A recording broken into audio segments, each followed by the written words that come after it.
Janasena party అధినేత పవన్ కళ్యాణ్ పశ్చిమ గోదావరి జిల్లాలో కూటమి అభ్యర్థుల తరపున ఎన్నికల ప్రచారానికి విచ్చేశారు. నరసాపురంలో వారాహి విజయవేరి సభకు హాజరయ్యారు. ఈ సందర్భంగా పవన్ కళ్యాణ్ ప్రసంగిస్తూ సీఎం జగన్ పై విమర్శనాస్త్రాలు సంధించారు. జగన్ ఈ మధ్యన సభల్లో ఎక్కువగా మాట్లాడుతున్నాడని అన్నారు. జగన్ కు ఒకటే చెప్తున్నా, జగన్ నువ్వు శివశివాని స్కూల్లో 10th ఇంటర్ పేపర్లు లీక్ చేస్తున్న సమయంలో నేను చేగువేరా గురించి చదువుతున్నా, నోవోమ్ చోమ్స్కీ వంటి పెద్దవాళ్ల గురించి చదువుతున్నా అని వ్యాఖ్యానించారు. నా దగ్గర నీ చిల్లర వ్యవహారాలు ఆపేసే. మీరు నన్ను బూతులు తిట్టినా, నన్ను నానా అన్నా నేను పట్టించుకోను. నేను చాలా తెగించిన వాణ్ణి. నా తెగింపు ఎంతో జగన్ కు తెలియదు. నువ్వు ఎంత అనుకుంటే అంతకు 10 ఎక్కువే ఉంటుందని పవన్ కళ్యాణ్ ఘాటు వ్యాఖ్యలు చేశారు. పులపర్తి ఆంజనేయులు గారి గెలుపే లక్ష్యం. మనకి గుండాగర్దీ చేసేవాడు రోజున మాట్లాడితే నేను కాపు సామాజిక వర్గానికి చెందిన వాడిని చెప్పి గంధిసీనుకి నోరెక్కువ అయిపోయింది ఈ మధ్యన. ఇందాకే చెప్పాను గంధిసీను, నేను నీలాంటి రౌడీలను చిన్నప్పటి నుంచి చూశాను. నేను గుర్తుపెట్టుకో, నువ్వు మర్యాదగా మాట్లాడితే నాకు ఓకే. అలాగే గంధిసీను వెనకుండే రౌడీ మూకలు కూడా చెప్తున్నాను, గుర్తుపెట్టుకోండి. మీరందరూ కూడా ఎవరైనా కావచ్చు, ఇబ్బంది పెట్టకండి ప్రజల్ని. మీరు ఏ కులమైనా కానీ నాకు అనవసరం. భీమవరం తాలూకు ప్రశాంతతని దయచేసి చెడగొట్టకండి.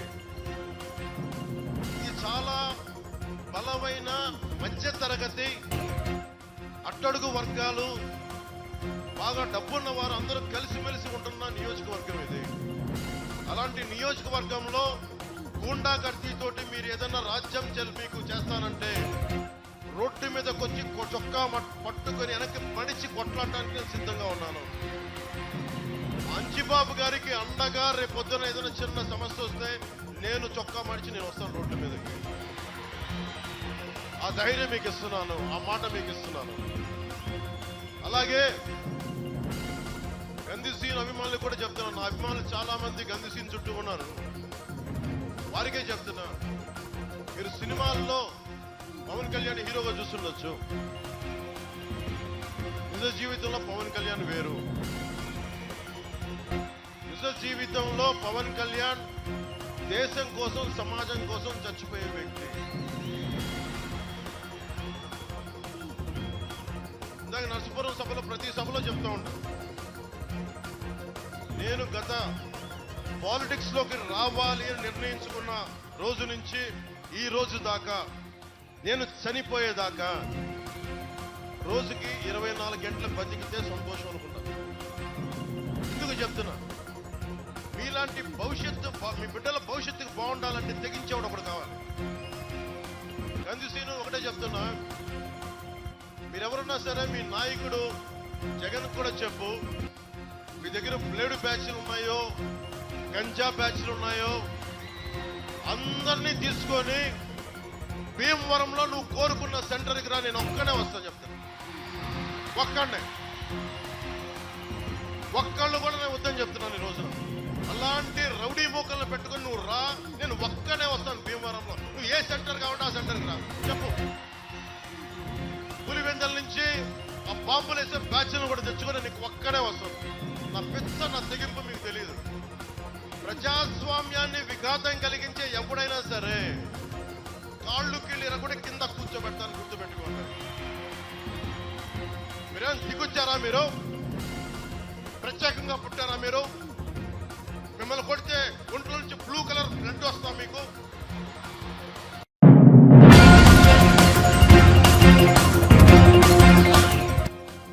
ఆంధ్రప్రదేశ్ అసెంబ్లీ ఎన్నికల్లో టీడీపీ, జనసేన, బీజేపీ కూటమికి మెగాస్టార్ మద్దతు ఇవ్వడంతో ఆశ్చర్యమేమీ లేదని వైఎస్సార్ కాంగ్రెస్ పార్టీ ప్రధాన కార్యదర్శి సజ్జల రామకృష్ణారెడ్డి వ్యాఖ్యానించారు. చిరంజీవి మాత్రమే కాదు, కూటమికి ఇంకా ఎంతమంది మద్దతు ఇచ్చినా తమ పార్టీకి నష్టం లేదని స్పష్టం చేశారు. ఎంతమంది కలిసి వచ్చినా కూటమికి కలిసొచ్చేది లేదని ఆదివారం మీడియాతో మాట్లాడారు. జనసేన అధినేత పవన్ కళ్యాణ్ ఇమ్మెచ్యూర్డ్ పొలిటీషియన్, ఆలోచన లేని, అవగాహన లేని రాజకీయ నాయకుడని సజ్జల రామకృష్ణారెడ్డి పేర్కొన్నారు. టీడీపీ అధినేత చంద్రబాబు కోసమే పవన్ కళ్యాణ్ పుట్టాడని, పార్టీ పెట్టి రాజకీయాల్లోకి వచ్చాడన్నారు. చంద్రబాబు బటన్ నొక్కితే పవన్ కళ్యాణ్ కదులుతాడని, ఆగిపోమంటే ఆగిపోతాడన్నారు. చంద్రబాబుతోనే పవన్ కళ్యాణ్ రాజకీయ అంకం ముగుస్తుందని పేర్కొన్నారు. ఏ రోజు మెచ్యూర్డ్గా మాట్లాడినారు, ఏ రోజు ఒక నాయకుడిలాగా కానీ, ఒక స్పష్టత ఉన్న ఆలోచనల్లో స్పష్టత ఉన్న నాయకుడిగా కానీ పార్టీ అధినేత సంగతి వదిలేయండి. నేననేది ఒక నాయకుడుగా, లేదా నాయకుడు కావాలనుకునే ఒక వ్యక్తిగా తన ఆలోచనలో స్పష్టత ఎక్కలేదు. తాను ఎందుకు రాజకీయాలనేది దీంట్లో అడుగు పెట్టాడో తెలియదు. బహుశా చంద్రబాబు నాయుడు కోసమే ఆయన పుట్టినట్టున్నాడు, చంద్రబాబు నాయుడు కోసమే ఆయన పెరిగినట్టున్నాడు, చంద్రబాబు నాయుడు కోసమే ఆయన అంకితమైనట్టున్నాడు జాతికి. బహుశా చంద్రబాబు నాయుడు ఆయన పార్టీ ఈ ఎన్నికలతో అంతం కావడంతో ఈయన రాజకీయ అంకం కూడా ఆడికి ముగుస్తుందని నాకు అనిపిస్తుంది. ఎందుకంటే ఈయనకు వేరే తెలియదు. చంద్రబాబు నాయుడు ఎక్కడ బటన్ నొక్కితే ఏ రకంగా చెప్పాలో అదే చేస్తాడు, బటన్ నొక్కకపోతే ఆగిపోతాడు. ఆయన నోట్లోంచి వచ్చే మాటలు చంద్రబాబు నాయుడు ఏం చెప్పమంటాడో చెప్తాడు, వద్దంటే ఆగుతాడు. కాబట్టి వాటికి ప్రత్యేకమైన విలువ ఇవ్వాల్సిన అవసరం లేదు. ఆయన మెచ్యూర్డ్గా మాట్లాడతాడనుకో దాన్ని విశ్లేషించడం కర్తవ్యం, అంతగా మూర్ఖత్వం ఇంకోటి. శుభం, మరింత మంచిది. నాట్ అబౌట్ చిరంజీవి ఆరు ఇంకొకరు ఒక వ్యక్తిలో కాదు, మొత్తం శక్తులన్నీ ఏకమైనాయి. ఆ పక్క దానికి ఇంకొక ఇద్దరు వ్యక్తులు ఎక్కువ లోడ్ అయితే దానివల్ల ఒరిగేది. నిజంగా చెప్తున్నా కదా, ఈరోజు ఎంత హాయిగా ఉందంటే స్పష్టత ఉంది. ఆంధ్రప్రదేశ్ రాజకీయ స్క్రీన్ మీద, ఆ తెర మీద జగన్మోహన్ రెడ్డి గారు ఒక్కరు ఒకవైపు ఉన్నారు. మొత్తం తోడేళ్ళు, గుంట నక్కలు, నానా రకాల హైనాలు, ఇంకా ఏవో ఉన్నాయి ముళ్ళ పందులు అన్నీ కలిసి ఇంకో పక్క వచ్చినాయి. ఈ పక్క జగన్మోహన్ రెడ్డి గారు ఒకరు, జనమంతా ఇటున్నారు. ఆ పక్క వాళ్ళందరూ అధికారం కోసం ఉన్నారు. ఈయన అధికారం అంటే ఒక బాధ్యతగా ప్రజలకు మమేకమై ప్రజలకు సేవ చేయడమే ఒక లక్ష్యంగా, ఓ మంచి రాష్ట్రంగా, అభివృద్ధి చెందిన రాష్ట్రంగా సంక్షేమం ద్వారా దీన్ని తీర్చిదిద్దాలని లక్ష్యంతో ఈయన ఉన్నారు. ఈ స్పష్టత ఉండడం అనేది మాకు కలిసి వస్తుంది. ప్రజలు చూజ్ చేసుకోవడం సులభం అవుతుంది.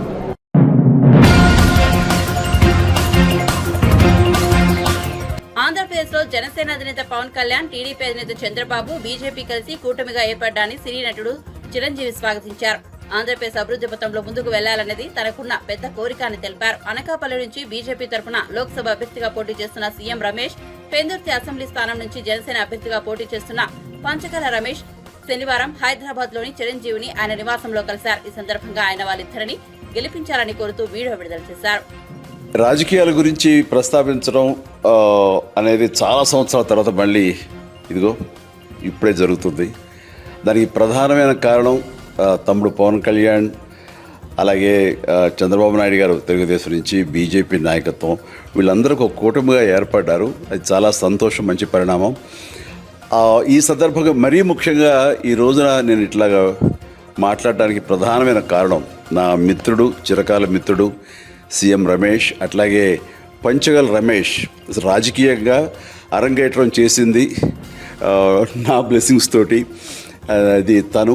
అలాంటి పంచగల్ రమేష్ అండ్ సీఎం రమేష్ గారు వీరు నాకు కావలసిన వాళ్ళు ఇద్దరు కూడాను అనకాపల్లి కాన్స్టిట్యున్సీలో ఎంపీ క్యాండిడేట్గా, అలాగే పెందుర్తి ఎమ్మెల్యే క్యాండిడేట్గా వీరు నిలబడటం అన్నది నాకు చాలా సంతోషంగా ఉంది. ఎందుకంటే ఇద్దరు చాలా మంచి వాళ్ళే కాకుండా సమర్థవంతులు. ఇలాంటి వాళ్ళు అలాంటి కాన్స్టిట్యున్సీకి, దాని అభివృద్ధికి ఎంతగానో దోహదపడతారు అనే నమ్మకం నాకు చాలా ప్రగాఢంగా ఉంది. ముఖ్యంగా సీఎం రమేష్ గారికి కేంద్రంతో ఉన్నటువంటి సంబంధాలు, అనుబంధం ఇది మరీ మరీ ప్రత్యేకం. నాకు అది ఎప్పటి నుంచో తెలుసు. వారి గురించి నేను వింటూనే ఉన్నాను, చూస్తూనే ఉన్నాను.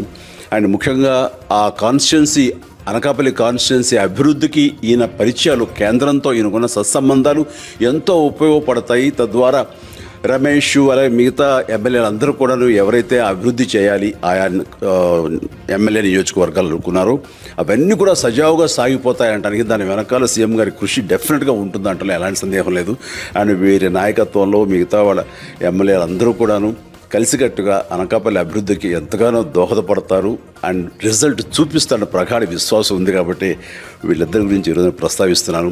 మీ అందరి ఆశీస్సులు వీళ్ళకి ఉంటాయని ప్రగాఢంగా నమ్ముతూ సెలవు తీసుకుంటున్నాను. ప్లీజ్ వారిని గెలిపించండి. అనకాపల్లి నియోజకవర్గం యొక్క అభివృద్ధిని మనందరం చూస్తాం. అంతేకాదు నాది చాలా పెద్ద కోరిక, ఆంధ్రప్రదేశ్ అభివృద్ధి పథంలో ముందుకు వెళ్ళాలి. దానికి కానీ మీరందరూ నడుము బిగించండి. మీరందరూ కూడాను ఇలాంటి వారికి ఓటు వేసి మీరు గెలిపించి అన్ని రకాలుగాను మీ యొక్క ఆశీస్సులు వీళ్ళకు ఉన్నాయి అన్న భావాన్ని మా అందరికీ, ఆ నమ్మకాన్ని మాకు కలిగించండి. జై హింద్.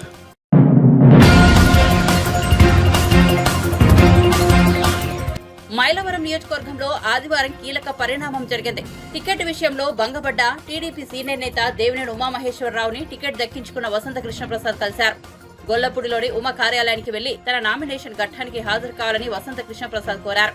హాజరవుతానంటూ ఉమా మాట ఇచ్చారు. ఈ సందర్భంగా మాట్లాడుతూ 5 ఏళ్లు పడ్డ కష్టాలను పక్కన పెట్టి చంద్రబాబును ముఖ్యమంత్రిని చేసేందుకు కృషి చేద్దామంటూ పార్టీ శ్రేణులకు దేవినేని ఉమా పిలుపునిచ్చారు. తెలుగుదేశం పార్టీ తీసుకున్న నిర్ణయం తనకు శిరోధార్యమని ఈ సందర్భంగా తెలిపారు. అక్కడ శాసనసభ్యుడిగా గెలవటం, మంత్రి అయ్యారు. 99లో మేమిద్దరం కలిసి పోటీ చేసాం. తను కాంగ్రెస్ పార్టీలో, నేను తెలుగుదేశంలో. తర్వాత 2004లో వసంతరావు గారు ఆ పార్టీ తరఫున, నేను తెలుగుదేశం తరఫున పోటీ చేశాను. తర్వాత మైలవరానికి నేను రావడం జరిగింది. మైలవరం నుంచి మొన్న 9లో 14లో మన గెలవడం జరిగింది. 19లో మొన్న ఎన్నికల్లో ప్రసాద్ వైసీపీ నుంచి పోటీ చేయటం, నేను తెలుగుదేశం నుంచి పోటీ చేయడం జరిగింది. మరి తను శాసనసభ్యుడిగా ఇచ్చాడు. 5 ఏళ్ళు ప్రధాన ప్రతిపక్షంగా మనం పోరాటం చేసుకున్నాం. తన పార్టీ తరఫున తను, మన పార్టీ తరఫున మనం ఎన్నో ఇబ్బందులు, కేసులు, కష్టాలు ఎన్ని ఉన్నప్పటికీ కూడా మళ్ళీ ఇవాళ ఈ రాష్ట్రాన్ని కాపాడుకోవాలి, చంద్రబాబు నాయుడు గారిని ముఖ్యమంత్రి చేసుకోవాలి. కాబట్టి మనందరం కూడా కలిసి ముందుకెళ్లాలని మరి మన పార్టీలో చేరటం, చంద్రబాబు నాయుడు గారు చేర్చుకోవడం, మరి ఈరోజు మన మైలవరం టికెట్ నాకు ఇవ్వటం, మనందరం కూడా కలిసి అటు శివనాథ్ని ఇటు ప్రసాద్ ఇద్దరిని కూడా మంచి మెజార్టీతో గెలిపించుకొని రేపు నామినేషన్ కార్యక్రమానికి అందరూ రావాలని దయచేసి గ్రామంలో ఉన్న ప్రతి ఒక్క కార్యకర్తకి, నాయకుడికి చెప్తున్నాను. ఎవరో కూడా అభద్రతా భావం వద్దు. ఎవరైతే మీ గౌరవాలు ఇప్పుడు దాకా కాపాడబడినాయో, ఎందుకంటే ఈ పార్టీ కార్యకర్తల కష్టం కాపాడారు. ఎందుకంటే దగ్గర వీళ్ళందరూ కూడా 1982 నుంచి ఒక ఎమ్మెల్యే అభ్యర్థి మధ్యలో గ్యాప్ వచ్చినప్పటికి కూడా మళ్ళీ రాష్ట్ర కార్యదర్శిగా గౌరవించింది తెలుగుదేశం పార్టీ, ప్రతీక్ చంద్రబాబు. ఇప్పుడు రాంబాబు గారు, ఎన్టీ రామారావు గారి ఆశీస్సులతో ఎమ్మెల్యే అభ్యర్థిగా గుర్తించబడ్డాడు. అయినా ఇవాళ ఒక రాష్ట్ర కార్యదర్శిగా పార్టీ కోసం కార్యకర్తగా పనిచేస్తా ఉన్నారు. ఇటువంటి నాయకులు ప్రొఫెసర్ గారు కావచ్చు, ఇటువంటి నాయకులు ఎస్సీ, ఎస్టీ, బీసీ, మైనార్టీ అన్ని వర్గాల్లో కూడా ఈ తల్లి గాఢదెబ్బలు లేదు. నా ముందు కారు ముందు కూర్చొని నా ప్రాణం పోయినా, నా తల పగిలినా పర్వాలేదు, మనందరం కూడా కలిసి ముందుకెళ్ళాలని పోరాటం చేసిన లాయర్ కానీ, శ్రీనివాసరావు గారు కానీ, మహాలక్ష్మి కానీ, శ్రీలక్ష్మి కానీ, సాంబశివరావు కావచ్చు, ఇటు చాలా మంది పేర్లు అని ఎంతోమంది కార్యకర్తల నాయకులు ఉన్నారు. వాటి దయచేసి అందరూ కూడా ఒకటే చెప్తున్నాం, ప్రసాద్ కావచ్చు, నేను కావచ్చు, ఇద్దరం ఇక్కడే అందుబాటులో ఉంటాము. అంటే ఒక్కళ్ళు కూడా అభద్రతా భావంతో ఎవరో ఇవాళ మధ్యలో తడారులు వచ్చి మీ మీద పెత్తనాలు చేసి, బయట పార్టీ వ్యక్తులు వచ్చి మీ జోలికి వచ్చి మీ మీద పెత్తనం చేయడానికి మేమిద్దరం కూడా సహించాం. ఏదైతే గ్రామ పార్టీ వాడు చంద్రబాబు నాయుడు గారు చాలా స్పష్టంగా చెప్పారు, 42 ఏళ్ల పార్టీ కార్యకర్తల నాయకులు ఈ పార్టీని కాపాడుకుంటూ వస్తున్నారు.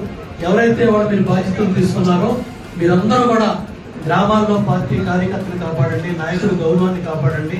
వాళ్ళు ఎంతో కష్టపడి ఈ జెండాని కాపాడి, పార్టీని కాపాడి మన కోసం దెబ్బలు తిని జైలుకి వెళ్ళి కష్టాలు పడి ఎన్నో ఉన్నారు. ఇవాళ అవకాశం పార్టీ మీకు ఇచ్చింది. 15 ఏళ్ల క్రితం పార్టీ సుధాకర్ బాగా కష్టపడ్డాడు. పౌడి జయరాం గారు చాలా ఉన్నతమైన అమెరికాలో ఉండి పార్టీ కోసం ఎంతో కష్టపడుతున్నాడు. అయినప్పటికీ కూడా ఆ రోజు చంద్రబాబు నాయుడు గారు 15 ఏళ్ల క్రితం నాకు ఒక అవకాశాన్ని ఇచ్చారు. మరి నేను కూడా దగ్గర 5 సార్లు పార్టీ తరఫున బీఫామ్.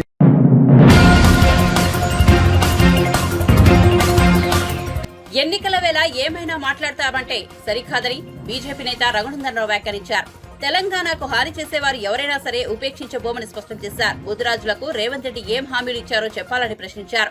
సీఎం రేవంత్ రెడ్డి బాధ్యతాయుతంగా మాట్లాడాలని అన్నారు. కేరళలో ఎన్నికల ప్రచారానికి వెళ్లి కమ్యూనిస్టులను విమర్శించిన రేవంత్ రెడ్డి తెలంగాణకు రాగానే కమ్యూనిస్టులను పొగుడుతున్నారని రఘునందన్ రావు పేర్కొన్నారు. ఆయన ఏం మాట్లాడతారో ఆయనకి అర్థం కావడం లేదని విమర్శించారు. ఆదిలాబాద్ లో మోదీని పెద్దన్న అన్నది రేవంత్ రెడ్డేనని వెల్లడించారు. రేవంత్ రెడ్డి గారు ఇలానే మొదలు పెట్టిపోయింది కాబట్టి నేను కూడా ఆయనకు మొదలు పెట్టే పోదామని వచ్చిన. పట్నంకి ఎందుకు వచ్చినా అంటే మా ఊర్లో చెప్తే మేము ఊరోళ్ళం కదా, మళ్ళీ వస్తాయో రావు అని పట్నం దాకా వచ్చిన. మోడీ 10 ఏళ్లలో ఏం చేసిండో చర్చిద్దామా అన్నాడు. అన్న నేను రెడీ, ఒక్కరిని రమ్మంటే ఒక్కరిని వస్తా. 1968లో కట్టిన అమరవీరుల స్తూపం కాడికి రమ్మంటే వస్తా, లేదా కేసీఆర్ గారు కట్టిన అమరవీరుల స్తూపం దాకా వస్తా. 2004 నుంచి 2014 దాకా మన్మోహన్ సింగ్ గారు ప్రధానమంత్రిగా ఉన్న 10 ఏళ్ల కాంగ్రెస్ యూపీఏ 1 యూపీఏ 2 పాలనలో మీ పెద్దలు చేసినటువంటి మంచి పనుల గురించి ఏ నుంచి జడు దాకా కుంభకోణాల నుంచి చర్చించుదామంటే నేను వస్తా. లేదా నరేంద్ర మోడీ గారు మెదక్కి ఏం చేసిరంటే 4 ముక్కలలో ఏం చేసినామో మేము సమాధానం చెప్తాం, మీ అధికారులను అడిగి నిజాలు ఉన్నాయో అబద్ధాలు ఉన్నాయో తెలుసుకోండి. మెదక్ రైల్వే స్టేషన్లో చర్చకు రెడీ, గజ్వేల్ రైల్వే స్టేషన్లో చర్చకు రెడీ, సిద్దిపేట రైల్వే స్టేషన్లో మేము చర్చకు రెడీ.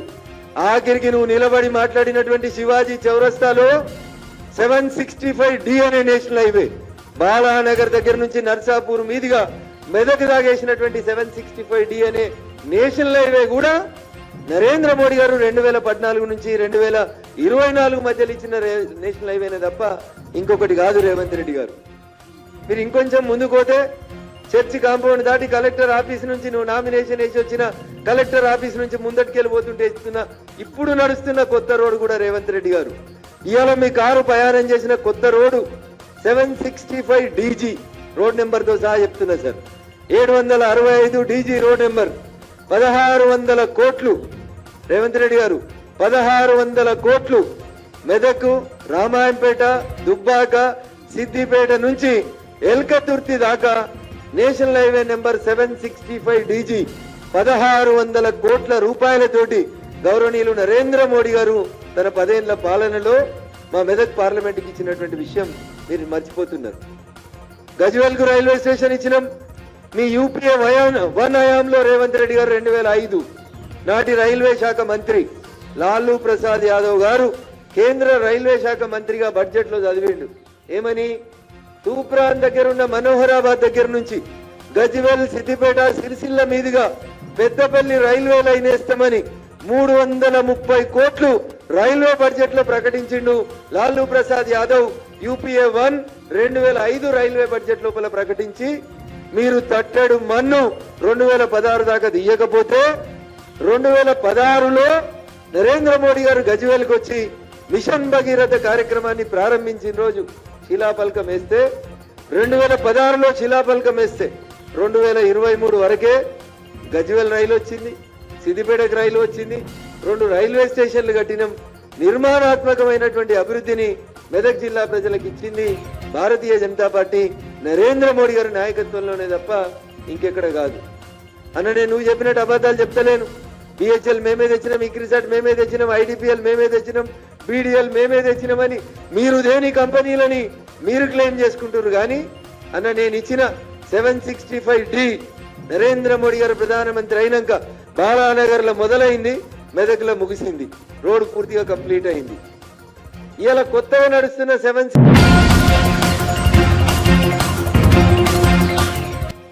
ఇక్కడ పుట్టి విదేశాల్లో స్థిరపడిన ఎన్ఆర్ఐలు జన్మభూమి కోసం ఏదైనా చేయాలన్న తపనతో ఉంటారు. అలాంటి వారిని కూడా ఈ చంద్రబాబు, పవన్ కళ్యాణ్ తమ విష ప్రచారంతో మారుస్తారా? వాళ్లను ఆంధ్ర రాష్ట్రానికి రప్పించి కులాల్ని రెచ్చగొట్టి మీ డబ్బంతా ఇక్కడకు తెచ్చి ఓటుకు 6,000 నుంచి 10,000 పెట్టండి, ఒక్కొక్కరు 10 వైఎస్ఆర్సీపీ కుటుంబాలను మార్చారని ప్రచారం చేస్తూ ఓట్ల రాజకీయం చేస్తారా అంటూ వైఎస్ఆర్సీపీ ఎమ్మెల్యే మహమ్మద్ అబ్దుల్ హఫీజ్ ఖాన్ మండిపడ్డారు. నోటుతో రాజకీయం చేయాలని చెప్పి తెరలేపారు. ఎంత దుర్మార్గం ఇది!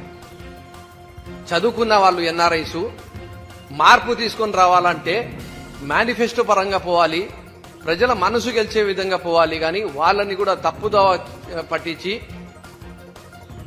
కులం పేరుతో రెచ్చగొట్టి వాళ్ళని కూడా ఈరోజు ఆంధ్రప్రదేశ్ రాష్ట్రానికి తీసుకొని వచ్చి ఓటుకి 6,000 రూపాయలు అయినా ఖర్చు పెట్టండి, కానీ ఒక 10 వైసీపీ ఫ్యామిలీని మీరు మార్చండి అని చెప్పి ప్రత్యేకంగా వాళ్ళ పార్టీ ఆఫీస్ లో మాట్లాడుతున్న జయరాం గారు, యుఎస్ ఎన్ఆర్ఐ టీడీపీ కన్వీనర్, మీకు వీడియోలో ఇప్పుడు చూపిస్తాను. నిన్న కోనేరు సురేష్ గారిది చూపించినాం, ఈ రోజు మీకు జయరాం గారిది చూపిస్తున్నాం. ఎంత అనైతికమైన రాజకీయం చేస్తున్నాడో చంద్రబాబు నాయుడు గారు అనేది మీరు చూసుకోవాల్సిన అవసరం ఉంది. ఆయన ఏం చెప్తున్నాడు ఈ వీడియోలో అంటే, ఒక్క నిమిషం ఆయన ఏం చెప్తున్నాడు అంటే 2 లక్షలు కానీ 3 లక్షలు కానీ ఒక విలేజ్ లో పోయి ఖర్చు పెట్టండి, 10 ఫ్యామిలీస్ ని వైసీపీ వాళ్ళని మార్చండి, ఆ వైసీపీ ఫ్యామిలీస్ కి ఏ పదజాలంతో ఆయన చెప్తున్నాడు అంటే వీళ్ళు వెధవలు అంటే టీడీపీ పార్టీకి ఓటు వేయించుకోవడానికి ప్రలోభాలకి గురి చేస్తున్న వాళ్ళని వెధవలు అని చెప్పిన మనిషి ఈరోజు వీళ్ళు. ఇలాంటి వాళ్ళు మన గ్రామాల్లో వచ్చి ఎన్ఆర్ఐ ముసుగులో డబ్బుతో రాజకీయం చేయాలని చెప్పి అనుకుంటున్నారు. నేను వైసీపీ నాయకులకు కార్యకర్తలకు కూడా చెప్తున్నా, అప్రమత్తంగా ఉండండి ఇలాంటి వాళ్ళతో. పోలీస్ స్టేషన్లో కంప్లైంట్ చేయండి వీళ్ళపైన. ఎలక్షన్ కమిషన్ ఆఫ్ ఇండియా కూడా సుమోటో కేసుగా తీసుకోవాలి. డబ్బుతో రాజకీయం చేయండి అని చెప్తున్నారు. ఒకవైపు భయము, ఒకవైపు హత్య, ఒకవైపు దాడులు, ఒకవైపు డబ్బుతో రాజకీయం చేయాలని చెప్తున్నారు. ఓటర్ని వెధవ అని చెప్తున్నారు. వాళ్ళ అవసరాలని బట్టి వాళ్ళని మార్చండి. ప్రతి నియోజకవర్గంలో 1000 ఓట్లన్నా మీరు మార్చగలగాల, దానికోసం కావాల్సిన డబ్బులు మీరు ఖర్చు పెట్టాలా అని చెప్పి ఈరోజు ఎన్ఆర్ఐల్ని కూడా వాడడం జరుగుతుంది. ఎన్ఆర్ఐసి కూడా చెప్తున్నా, మీరు ఏదైనా చేయగలగాలంటే మంచిది కోరాలి, నైతికంగా చేయాలి. కానీ మీరు ఇలాంటి పనులు చేస్తే ఖచ్చితంగా మీ పైన కూడా పోలీస్ కేసులు పెట్టిస్తాం. ఎలక్షన్ కమిషన్ ఆఫ్ ఇండియాకి రిపోర్ట్ చెప్పించి మీ పైన కూడా కేసులు పెట్టిస్తామని చెప్పి కూడా మీకు తెలియజేసుకుంటున్నా. జయరాం గారు, యుఎస్ ఎన్ఆర్ఐ టీడీపీ కోఆర్డినేటర్. దానికి మనం ఫ్యూమ్ చేసుకోగలిగితే డెఫినెట్ గా ఒక ఫ్యామిలీ మారితే 4,000 ఓట్లు that will have each constituency లో 1000 ఓట్లు మార్చగలిగినా కూడా మనం ఆ దూరం నుంచి ఇక్కడికి వచ్చినందుకు న్యాయం చేసిన అవుతాం. మనం గత సంవత్సరం నుంచి మీరు అందరికాలం కూడా రోజు మీటింగ్ పెడతానే ఉన్నాం, చెప్తానే ఉన్నాం. అందరికీ తెలిసిందే. ఇక్కడికి వచ్చినా కానీ జనార్దన్ గారు చెప్పింది మనకు తెలుసు. ఇలా చెప్పుకుంటాం పోతున్నాం. It's the time for us to act on it. కాబట్టి మనందరం పార్టీ ఆఫీస్ ఉంది, ఎన్ఆర్ఐ టీడీపీ సెల్ ఉంది, రవి గారి ఆధ్వర్యంలో ఆయన కూడా వాళ్ళకి తిరిగి వెళ్ళిపోతాం. మీరు ఏం చేసి వెళ్ళిపోయినా కానీ వెళ్ళేటప్పుడు నేను 10 మందిని మార్చగలిగాను. అది మీరు ఒకవేళ డబ్బుతోనే మార్చగలిగినా కూడా 2-3 లక్షలు వెళ్ళేటప్పుడు నేను 10 మందిని మార్చగలిగాను. ఎలా మార్చాలని చెప్తున్నాడు. మీరు నైతికంగా మార్చగలగాలనా, అనైతికంగా డబ్బుతో మార్చగలగాలని చెప్పి ఆయన రెచ్చగొడుతున్నాడు వాళ్ళని. కూడా 2-3 లక్షల్లో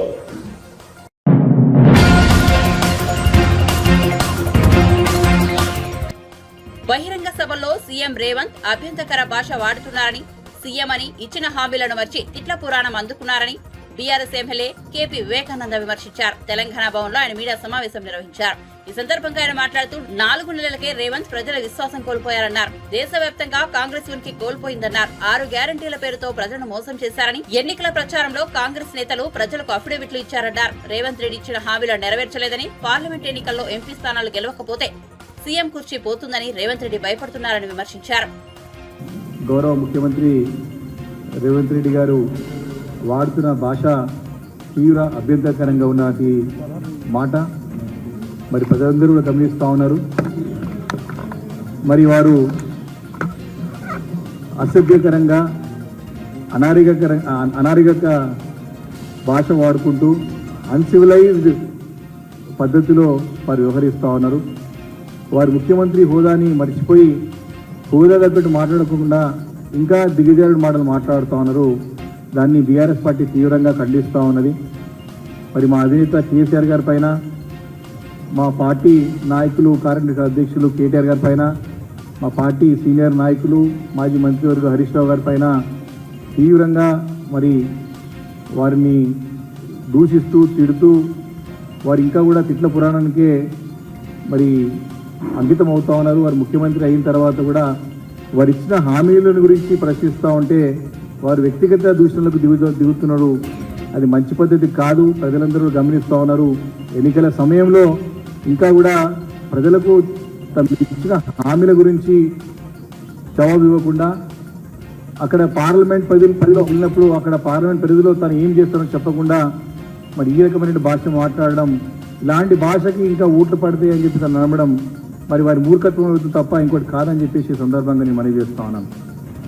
ముఖ్యంగా రేవంత్ రెడ్డి గారు మరి గడిచిన 4.5 నెలలనే ప్రజల విశ్వాసం పూర్తిగా కోల్పోయినారు. వారి మాట నమ్మే పరిస్థితుల్లో ఈరోజు తెలంగాణ రాష్ట్ర ప్రజలు లేరు.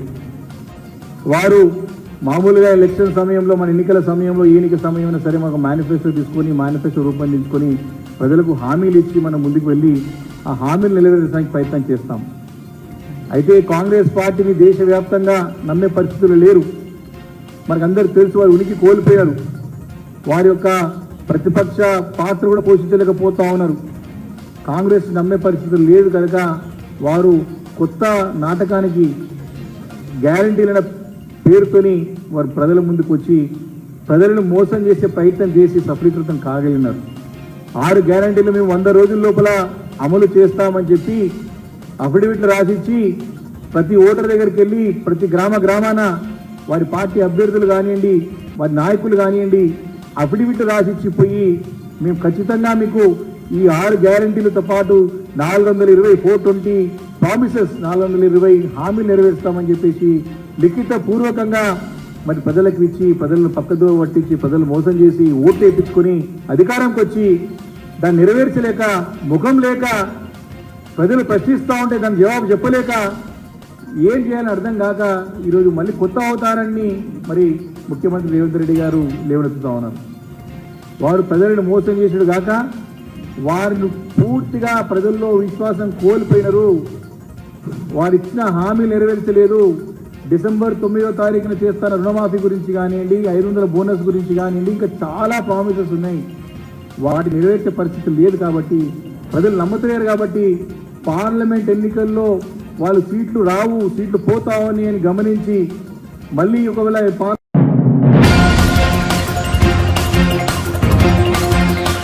వివేక హత్య కేసులో నిందితుడిగా ఉన్న అవినాష్ రెడ్డి నేర చరిత్ర గురించి ఆ పార్టీ అధ్యక్షుడు జగన్మోహన్ రెడ్డి ఎందుకు ఎన్నికల సంఘానికి నివేదిక ఇవ్వలేదని వివేక కుమార్తె సునీత ప్రశ్నించారు. అవినాష్ రెడ్డి నామినేషన్ వేసి 48 గంటలు దాటినా ఎందుకు ఫిర్యాదు చేయలేదని పేర్కొన్నారు. నేర చరిత్ర కలిగిన వ్యక్తులు హత్యా నేరంలో పాలు పంచుకున్న వారు ఎన్నికల్లో పోటీ చేస్తే ఆ సమాచారాన్ని ఎన్నికల సంఘానికి నివేదిక ఇవ్వవలసి ఉంటుందని సునీత తెలిపారు. వైఎస్ఆర్ జిల్లా వేంపల్లి, చక్రాయపేట మండలాల్లో సునీత ఎన్నికల ప్రచారం నిర్వహించారు. ఈ సందర్భంగా ఆమె మీడియాతో మాట్లాడారు. కనీసం 3 సార్లు న్యూస్ పేపర్లలో పబ్లిసిటీ వచ్చేలా క్యాండిడేట్ తరపున పార్టీ ఎవరున్నారో వాళ్ళు ఈ ఇన్ఫర్మేషన్ 3 సార్లు న్యూస్ పేపర్లో పబ్లిష్ చేయాలి.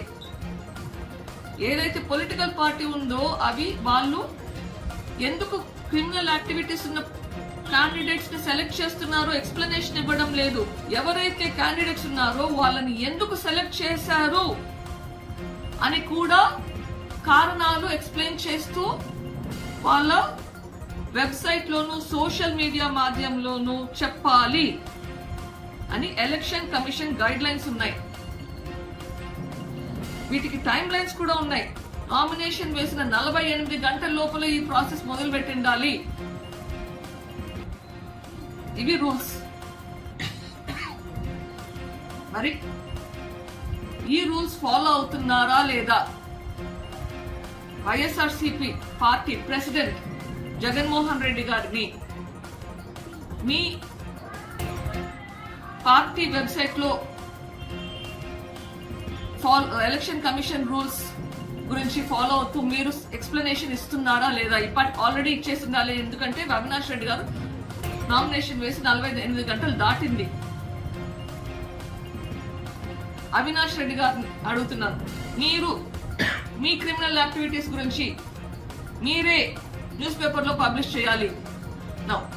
ఇప్పుడు వచ్చిన ఆర్డర్ అగైన్ నాకు అఫీషియల్ గా రాలేదు. నాకు తెలిసిన దాని ప్రకారం దీనికి అగేన్స్ట్ అవుతుంది. మరి ఎట్లా ఫాలో అవుతారు? ఎలక్షన్ కమిషన్ రూల్స్ చాలా చాలా క్లియర్ గా ఉన్నాయి. ఇది ఫుల్ఫిల్ చేశారా లేదా అన్నది 72 గంటల్లో ఎలక్షన్ కమిషన్ కి సబ్మిట్ చేసి ఉండాలి. ఎందుకంటే ఎవరైనా ఏదైనా నిందితులు ఉంటే తప్పించుకోకూడదు. ఏదైనా తప్పు పని చేస్తే దానికి జైలు శిక్ష పడితే 2 ఏళ్ల కంటే ఎక్కువ శిక్ష పడితే వాళ్ళు కంటెస్ట్ చేయకూడదు. అది తెలిసిందే. వాళ్ళు 2 ఏళ్ల తర్వాత 6 సంవత్సరాలు కంటెస్ట్ చేయలేరు. అంటే 2 ఎలక్షన్లన్నా కంటెస్ట్ చేయలేరు. కాకపోతే ఇంత ఘోరంగా హత్య చేయబడిన వివేకానంద రెడ్డి గారికి నిందితుడుగా ఉన్నప్పుడు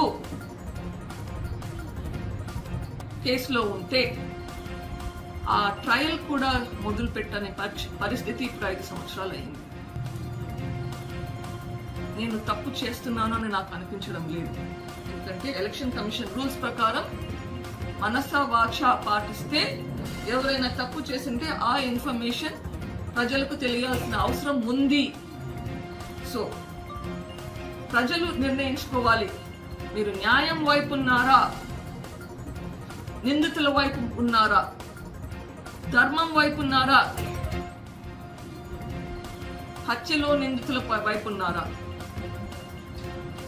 మీరు నిర్ణయించుకోవాలి. మీకోసం పోరాడిన, మీకోసం పనిచేసిన 4 దశాబ్దాలు పనిచేసిన వైఎస్ వివేకానంద రెడ్డి, వైఎస్ రాజశేఖర రెడ్డి గారు ఆత్మకు మీరు ఏం జవాబు చెప్పదలుచుకుంటున్నారు ప్రజలు ఆలోచించుకోవాలి. ఈ ఓటు న్యాయం కోసం,